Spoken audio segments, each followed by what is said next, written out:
Bonjour. Aujourd'hui, on parle du Venezuela et des élections, des prochaines élections parlementaires du 6 décembre 2020. Alors, il s'agit bien évidemment beaucoup plus qu'une élection de députés à l'Assemblée législative. Il s'agit pour le Venezuela d'une opportunité pour tourner la page du coup d'État permanent, pour reprendre une vie constitutionnelle et institutionnelle normale, de remettre, on va dire, la frange démocratique de l'opposition sur les rails de l'institutionnalité du pays et de tourner la page de l'opération Guaidó qui s'est soldée par une augmentation du blocus contre le peuple du Venezuela, par 8 tentatives de coup d'État ou d'opérations militaires depuis 2019. Donc, il s'agit vraiment de tourner cette page funeste de l'histoire du Venezuela.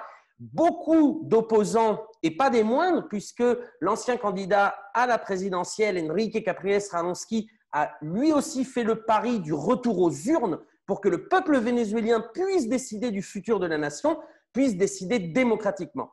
Donc, a commencé une série de dialogues et de négociations entre le gouvernement bolivarien et son opposition démocratique, et notamment sur une série de garanties électorales. Et elles ont été nombreuses au fil de ce processus de discussion, processus qui a été rendu aussi possible par la médiation de l'Union européenne d'une part et de la Turquie d'autre part. Et aujourd'hui, les garanties électorales sont nombreuses. D'abord, la rénovation totale des autorités électorales, un nouveau centre national électoral impartial. C'était une vieille revendication de l'opposition, c'est donc chose faite. Ce centre national électoral, en plus des processus d'audit qui existaient auparavant, a émis une modification de certaines mesures, notamment le retour à l'encre indélébile pour éviter que les personnes puissent voter 2 fois. Alors bon, il y avait un système de captation comment on appelle ça, du pouce digital, de l'empreinte digitale. Mais bon, le retour à l'encre indélébile, le fait que les stands de propagande politique ne pourront pas être en dehors des bureaux de vote le jour de l'élection, mais devront être démontés à la fin de la campagne électorale. Et puis, une légère modification sur le système d'élection, et notamment de passer de 70% de députés élus nominalement, c'est-à-dire on vote pour Romain Migus, par exemple, à 52% élus à la proportionnelle. Évidemment, ça ne favorise pas forcément le PSUV, qui a une machinerie électorale qui peut faire élire des députés nominaux. En revanche, ça favorise les petits partis, et notamment les petits partis de l'opposition. Donc, il y a eu toute une série de mesures, et dans lesquelles je crois qu'il est très important aussi de mentionner la grâce présidentielle pour 110 personnalités politiques inculpées de sédition, de terrorisme ou de tentative de coup d'État. Donc, ce n'est pas rien, une grâce présidentielle qui a été d'ailleurs acceptée par tous. Et finalement, on en est arrivé au point où quasiment la totalité des garanties électorales demandées par l'opposition et aussi par l'Union européenne ont été acceptées par l'État vénézuélien. Là, je voudrais m'arrêter avant de donner la parole à notre invité de marque. Je suis très content de l'avoir, puisque les États-Unis, voyant que ce processus de dialogue avançait de manière unilatérale, sont revenus sur les statuts de transition démocratique votés par l'équipe de Guaidó il y a 1 an et demi, qui, dans son chapitre 3, article 14, définissait le président de l'Assemblée nationale est le président intérimaire du Venezuela. Bon, ça faisait partie de l'opération pour postuler Guaidó à une présidence fantoche, sauf que voyant que le président de l'Assemblée nationale sera une autre personnalité à partir de janvier 2021, le 4 août 2020, les autorités des États-Unis ont déclaré que peu importe le résultat des élections, M. Guaidó restera le président à vie tant qu'eux le décideront. Et ce faisant, ils ont mis l'Union européenne en porte-à-faux, puisque l'Union européenne, elle, était encore dans le processus de négociation. Donc, vers quoi s'avance-t-on? C'est une grande question. Est-ce que l'Union européenne acceptera enfin d'avoir une politique diplomatique autonome et indépendante, au moins sur le cas du Venezuela? Pour parler de ça, après ma longue introduction, mais c'est encore pour vous resituer un peu le contexte, nous sommes avec Claudia Salerno. Claudia, c'est l'ambassadrice du Venezuela en Belgique et pour l'Union européenne et pour le Luxembourg, si je ne me trompe pas. Claudia, bonjour, merci d'être avec nous. Bonjour et merci pour l'invitation. Alors, Claudia, est-ce que tu pourrais nous éclairer sur le rôle, puisque tu étais évidemment aux premières loges, le rôle justement de l'Union européenne pour arriver à un consensus politique autour de nouvelles garanties électorales pour les élections législatives du 6 décembre au Venezuela? Je te remercie de la question et surtout dans un moment qui est très particulier. Donc, le pays avance avec des pas concrets et d'une façon très pragmatique vers les élections qui semblent, par tout ce que tu viens de dénoncer, qui comportent des garanties, qui tranquillisent l'opposition, mais aussi le gouvernement, donc le parti de gouvernement et l'alliance des partis de gouvernement. Mais pour ce qui est de l'Union européenne et son rôle par rapport aux élections vénézuéliennes, c'est pas tout à fait nouveau. Disons, c'est pas la première fois que le Venezuela invite formellement l'Union européenne à participer des élections vénézuéliennes. Et la première invitation a été délivrée pour le processus qui a des élections présidentielles à ce moment, et en mai. Et à ce moment-là, il y avait un différent chef de la diplomatie européenne, mais la réponse était un peu pareille. Et la réponse était non, car il disait que les conditions n'étaient pas données pour l'accompagnement. Aussi, il disait que le Venezuela ne respectait pas ce qu'ils appellent ou qui caractérise d'une certaine façon comme les conditions ou les critères internationaux ou universels pour que les élections soient, et ils utilisent plusieurs adjectifs, transparentes, crédibles et valides, donc à la fin qui puissent être reconnues par l'Union européenne. Donc, à ce moment-là, je me souviens d'avoir participé à une réunion au Parlement européen où j'ai fait le point sur le fait que ce qu'ils connaissent la communauté internationale comme les standards universels pour les élections, qui incluent par exemple certaines conventions des droits de participation des indigènes ou le rôle de la participation paritaire des femmes ou d'autres conventions qui ont été faites et signées par la majorité des pays des Nations Unies. En fait, on s'est rendu compte qu'il y avait un rapport européen qui faisait noter que pas tous les pays européens sont partis de ces conventions précédentes. Et donc, difficilement, les 28-27 maintenant pourraient être bien placés pour réclamer l'application des lois qu'ils ne s'appliquent pas eux-mêmes. Donc, ça d'une part. Et d'autre part, il n'y a pas de critères qui soient homogènes pour tous les pays et dans tous les États. Il y a certainement des standards, mais ces standards s'appliquent par rapport à la réalité de chaque pays et donc à la dynamique aussi constitutionnelle, parce que la base des élections est ce qui est les standards régulateurs principaux de toute élection, donc du système démocratique et la constitution nationale de chaque pays. La nôtre, elle est claire et nette sur la période de duration du mandat des parlements. Et ces mandats ne peuvent pas être étendus au-delà de la date qui est fixée au niveau constitutionnel. Donc, le premier standard, c'est celui-là. Et l'Union européenne ne peut pas dire qu'elle ne connaissait pas la date des élections, car la date des élections, ils la connaissent depuis 2015. Face justement à la multiplication des garanties électorales émises par l'État vénézuélien et le fait que le président Nicolás Maduro et le Centre national électoral aient invité l'Union européenne et l'ONU à être observateurs, l'Union européenne donc a déclaré ne pas avoir le temps de préparer sa mission pour venir être observateur international, alors que c'est dans 3 mois. Et comme tu viens de le mentionner, il connaissait la date depuis 2015. Oui, c'est ça. Donc, l'argument de temps, si ce n'est pas un argument qui est soulevé par l'opposition, c'est vraiment un peu forcé de la part des tiers États de demander le changement de la constitution nationale vénézuélienne.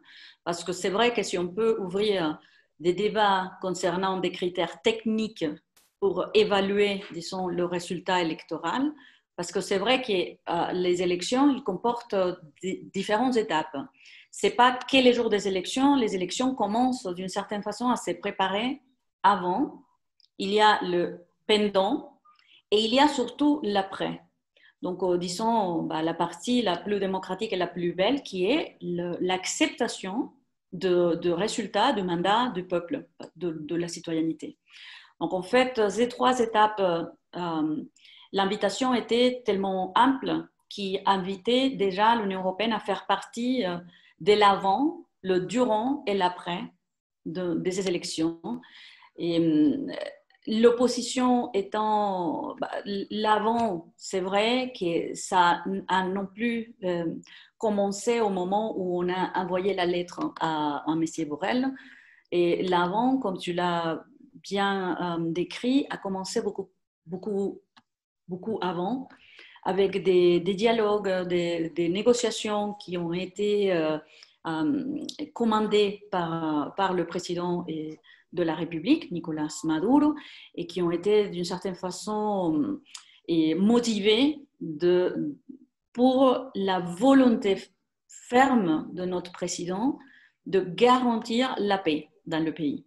Et donc de lancer un processus de réconciliation nationale, du fait que les tensions des dernières années ont vraiment fait une sorte de fracture sociale, émotionnelle même, par rapport à tout ce que les gens associaient à une période électorale. Donc ça ne se voyait pas vraiment comme qui devrait être une fête de la démocratie chaque fois que ça se passe.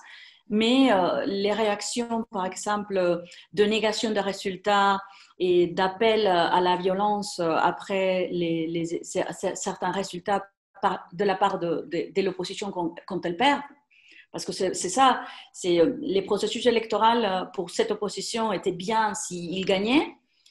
Dès le moment où il ne gagnait pas, il ne reconnaissait pas les résultats, il faisait d'appel à la violence dans la rue, à la non-reconnaissance des résultats, et donc avec une démonstration très, très grave, je pense, de ne pas suivre vraiment la nature même, le corps même d'une démocratie qui passe par ça, par le respect de la volonté de la majorité des voix des gens. Donc, et ça s'exprime que par les votes. Il n'y a pas un autre moyen.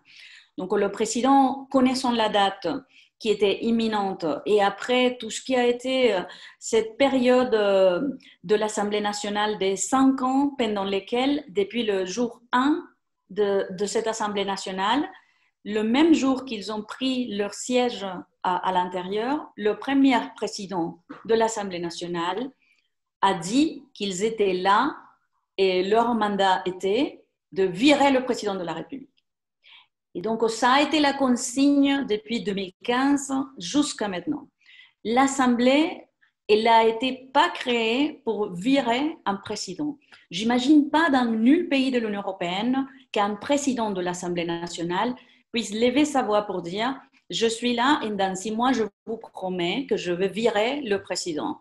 Ça serait un appel absolument impossible à s'imaginer dans une assemblée quelconque. Et malgré ça, et avec tout ce qui était cette force antidémocratique qui était au cœur de l'Assemblée nationale pendant ces 5 années, il fallait absolument considéré un acte énorme politique, pas seulement de respecter la date des élections, et donc la Constitution d'abord, mais vraiment de créer les conditions, même politiques bien sûr, les conditions électorales bien sûr, donc les règles qui soient claires pour les deux, mais aussi il fallait faire un travail davantage sur même je peux penser à une question presque émotionnelle, donc de préparer vraiment la population, donc la citoyenneté, pour sentir que finalement on allait finir avec tous ces appels à la violence.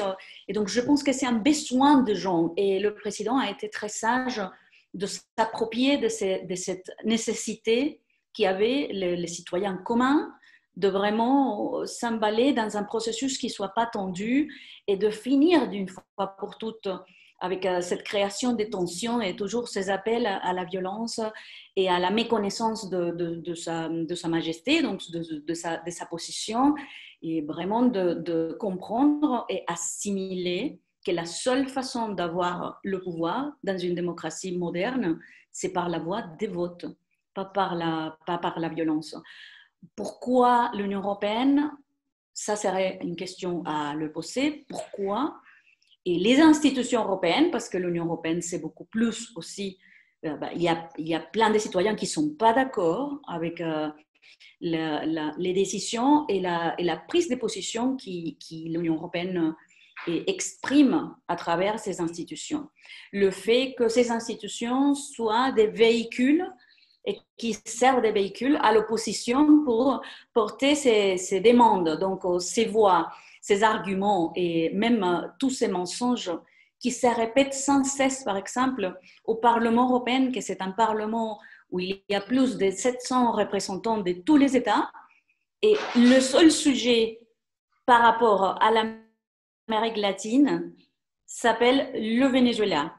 Il n'existe rien qui se passe nulle part ailleurs, mais qui est le Venezuela, qui est vraiment sujet de débat, comme si c'était vraiment un autre pays adjointé à l'agenda européen. Et je ne crois pas qu'aucun élu a été élu pour débattre la politique nationale d'un autre pays. Ce n'est pas la fonction du Parlement. Et alors, ce Parlement européen a fait un peu écho de l'Assemblée nationale opposition, et donc ils avaient sa caisse de résonance à Strasbourg une fois par mois et à Bruxelles presque tous les jours. Donc, et là, on trouvait par exemple des dynamiques très, très surprenantes où on voyait par exemple les partis socialistes, les social-démocrates, se mettre d'accord avec l'extrême droite pour avaler, et donc avec la droite en général, le PP et tous les libéraux, pour avaler certaines demandes et positions de l'opposition là-bas, où ils avaient par exemple une capacité de débattre, et ces personnages de l'opposition, qui par exemple beaucoup d'entre eux étaient en exil volontaire parce qu'ils n'étaient pas tout à fait ni persécutés ni ils avaient des causes, alors ils sont partis à l'Union européenne. Et on a maintenant le cas, par exemple, d'un père d'un des plus fameux pistes vénézuéliens, qui est Leopoldo López.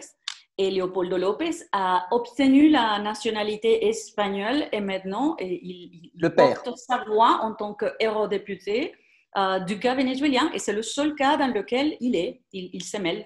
Alors il reçoit un salaire en tant qu'élu par l'Espagne pour parler que de Venezuela en tant qu'eurodéputé. Donc, c'est vraiment l'absurdité totale. Et justement, à nous, Européens, une des grandes tendances, en tout cas de la propagande, c'est de nous répéter à chaque fois que l'entité supranationale, l'Union européenne, donc, est garante de la paix, que les nations souveraines, c'est la guerre, etc., etc. Or, il se trouve que précisément, là, l'Union européenne, en ne voulant pas envoyer d'observateurs, finalement, ne se démarque pas tant que ça des États-Unis. Donc, ma question est la suivante. Existe-t-il le risque que l'Union européenne, à l'instar des États-Unis, ne reconnaisse pas le résultat des élections parlementaires du 6 décembre et pourquoi l'Union européenne finalement soutient un état de guerre au lieu de promouvoir la démocratie vénézuélienne? Malheureusement, depuis au moins 5 ans, l'Union européenne ne fait que suivre la politique américaine à l'instar du Venezuela. C'est malheureux parce que c'est vrai que c'est une communauté d'États qui est très complexe, avec laquelle on a qui comporte des pays avec lesquels on a des relations très étroites, et disons au niveau bilatéral. Et donc, cette question européenne, je pense qu'elle est très bruxelloise, si je peux oser le dire. Une chose est l'Union européenne en tant qu'intellect de quelque chose et ses institutions. Et une autre chose complètement différente, ce sont chacun de ces États et ses positions par rapport à ce qui se passe ici ou là-bas. Donc, cette sorte de positions prises, une fois prises, on n'aime pas le Venezuela, on n'aime pas ses gouvernements, et alors on va répéter la même chose, peu importe les changements des natures des choses. Un exemple très concret, c'était la reconnaissance immédiate par certains pays européens de ce président de nulle part, le président auto-nommé.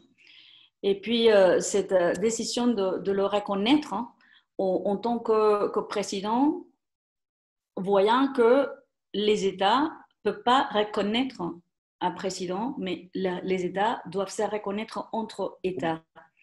Donc, c'était un peu déjà une malfaisance et une violation ouverte de tout ce qui est la nature du droit international par rapport à ce qui est une reconnaissance. C'est ridicule de dire qu'un pays tiers peut avoir la capacité de dire « moi, je n'aime pas ces présidents et je veux parler avec cet autre ». Et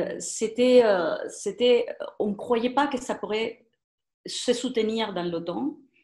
Je pense que le fait qu'il reste encore sur ces points et sur cette sorte de reconnaissance politique qui n'implique absolument rien, parce que de fait, la réalité est que presque tous les États européens ont des ambassadeurs qui ont délivré ces lettres de créance à Nicolás Maduro.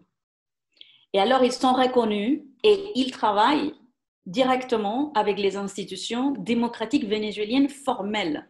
Et donc, c'est les représentants aussi, les ambassadeurs, qui ont été nommés à ces moments dans le pays, donc les ambassadeurs européens, je veux dire, qui soutiennent cette sorte de double discours. Ok, moi, je pense que Guaidó est le président de quelque part, donc d'un pays, donc je fais une reconnaissance politique, mais puis je sais que pour la gestion de l'État, les visas, donc tout ce qui est la réalité de la relation doit passer par le biais formel, institutionnel et officiel qui n'est autre que celui qui représente Nicolás Maduro avec toutes ses fonctions en tant que président se maintiennent jusqu'à maintenant. De là, c'est clair que cette sorte de position plus forte dans certains pays que dans d'autres, c'est pas une position non plus homogène entre les États européens. Il y a certains qui n'ont pas reconnu jamais Guaidó, par exemple, et qui ne l'appellent pas président, ou qui ne l'appellent sinon président de l'Assemblée nationale, qui est son poste. Mais ils savent d'une part que la soutenance en soi de Guaidó en tant que figure leader de l'opposition, c'est vraiment un suivi évident de la politique américaine. Ça, d'une part. Ce n'était pas une chose que l'Union européenne a décidé de faire elle-même. Elles ont réagi par réaction à la position américaine d'un sort de cet essai de coup d'État qu'ils ont fait clairement, de façon vulgairement transparente parce qu'ils n'ont même pas dissimulé le fait qu'ils essayaient, ils avaient l'intention de donner un coup d'État au Venezuela. Et depuis que Guaido et sa figure est là, alors le soutenir, c'est vraiment le besoin de l'administration de Trump, parce que c'était sa carte à lui et c'était son pari de le faire par ses biais. C'est une décision que eux et lui, il doit absolument tenir. Maintenant, l'Union européenne, après suivre cette fracas et cette absurdité de reconnaître cette sorte de marionnette de département d'État américain, maintenant, il se trouve aussi dans la position de ne pas vouloir révertir ou reformuler sa position et continue à soutenir un leader qui maintenant n'est leader que pour ces pays de l'Union européenne, parce que même pas dans le pays, donc au Venezuela, Guaido comporte maintenant un leadership ou une position en tant que voix principale de l'opposition, du tout. Alors, cette sorte c'est maniquer la façon dans laquelle l'Union européenne veut absolument et comprenne, et ils le disent sans aucune, même pas sans honte, que pour eux, l'opposition est l'opposition avec Guaido. Oui. Et ça, c'est Trump. Ça, c'est juste, il faut le dire clair et net. C'est pas vraiment qu'ils ont une position à eux. C'est vraiment un suivi d'escalade. Je ne sais pas comment ça se dit en français, mais c'est juste absolument évident qu'ils ne font que suivre cette politique. Qu'est-ce qui va se passer en novembre? Il faudra voir. Je pense que le pari est fait pour que il ne pouvait pas, en tout cas, et là, ça a été l'évidence la plus concrète. L'Union européenne ne pouvait pas venir observer un processus électoral sans avoir la sorte de permission de ce qui va se passer avec le vrai chef de cette position c'est lui qui commande la Maison-Blanche. Et je pense que c'est regrettable que des pays qui ont des traditions démocratiques si fortes, si ancrées, et avec lesquels on partage des valeurs et des valeurs communes, et donc une histoire très longue des relations, des plus vieilles des relations diplomatiques vénézuéliennes. C'est vraiment dommage que ça soit Trump, vraiment, qui d'une certaine façon, dirige la position de 27 pays qui devraient vraiment, et je le regrette profondément, devraient profiter cette occasion, cette invitation pour la prendre comme une opportunité de vraiment revenir sur toutes les faillites qui ont suivi cette stupidité de nommer et reconnaître Guaidó en tant que tel. C'est vraiment une opportunité d'or pour changer la dynamique des choses. Et je pense que le président a été très noble en lui tendant la main pour venir sans réclamer tout ce qui a été fait, tout ce qui a été dit, tous les ingérences précédentes, mais de dire, OK, on est en train de faire ce processus, on veut vraiment tourner la page. Je pense que la sensation nationale, maintenant, avec le changement récent qui se sont passés, une nouvelle conseil électoral, des nouvelles autorités. Donc, maintenant, je pense que vraiment les gens, ils veulent une assemblée nationale qui se dédie à créer des lois pour les gens, et parce que les besoins des gens sont là. Et je pense que les citoyens veulent vraiment avoir une position plus mature, donc une politique qui soit plus mûre, plus mature, plus adulte et plus responsable aussi. Donc, je pense que le peuple vénézuélien est prêt. C'est dommage que je ne sens pas cette sorte de maturité dans l'Union européenne pour vraiment évaluer cette occasion comme vraiment une occasion de se détacher de la politique Trump. Je crois qu'il faut aussi rappeler à tous ceux qui nous écoutent qu'aux dernières élections en France, par exemple, mais aussi en Belgique, il n'y avait aucun observateur vénézuélien pour ces élections, ni aucun observateur international. Hein. Ça, c'est vraiment, ça ne va que dans un sens.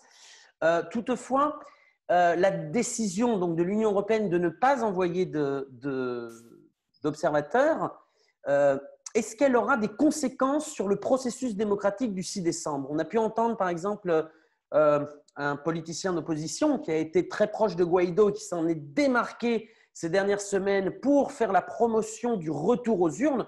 Je pense à Staline González, mais justement qui a déclaré, après que l'Union européenne ait décidé de ne pas envoyer d'observateurs pour manque de temps et de préparation, remettre en cause le processus électoral du 6 décembre et demander à ce qu'il soit ajourné, alors qu'effectivement, c'est donc anticonstitutionnel. Est-ce que tu penses que cette décision de l'Union européenne peut avoir un effet négatif sur les élections démocratiques du 6 décembre? Non, pas du tout. Je pense que en ce moment, vraiment, même